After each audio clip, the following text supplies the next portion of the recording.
Hi there, Shanina here with an episode on respect, especially when we're talking about children.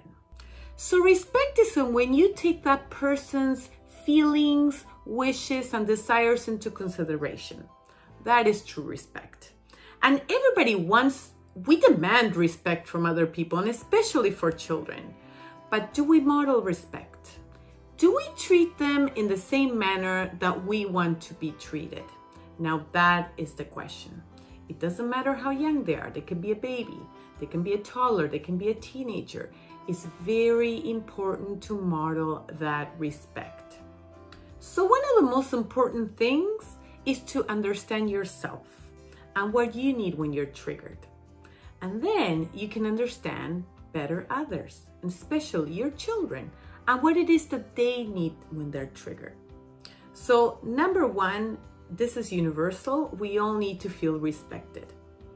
So I'll give you an example. My daughter on Friday did not want to go to school. She started crying last minute. She wasn't going to move. I had a session that I had to run to, so I didn't have the time to sit down at the door and debrief with her. So I became a little bit creative and I said, okay, you don't want to go to school. So how about if we go and tell the teacher? We're just going to walk over there. We're going to talk to the teacher and tell her that you really don't want to go to school. So all of a sudden, instead of continuing with her rant of not wanting to go to school and crying, she stops. And she says, I don't have to go to school? And I said, we're just going to go talk to the teacher first and see what happens. So she agreed to that. The best thing about this is that this bought me time. It bought me time to connect with her, to make her sure that she felt understood and she felt heard, and that I took her wishes into consideration. I knew that if I pushed the idea that she had to go to school and be authoritarian, it wouldn't go well. And we're gonna end up having a ruined day. I will feel terrible because I forced her to do something she didn't want to do, and she will be terrible because she wouldn't feel heard. So what happens is that little walk that we did to school, that in total is about 7-minute walk from home, it gave me an opportunity to connect with her, to empathize with her, to hold her hand, to have that physical touch and connection.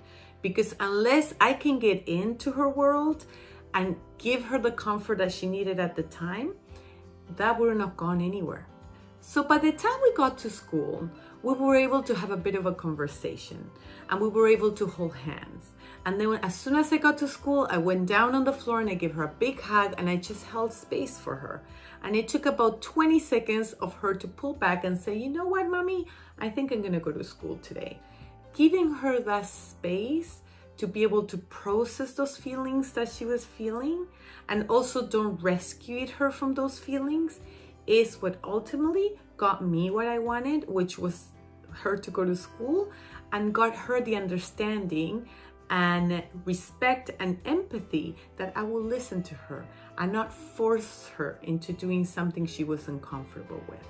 So treat others, especially those little ones, with the same respect that you want back. Thank you for watching.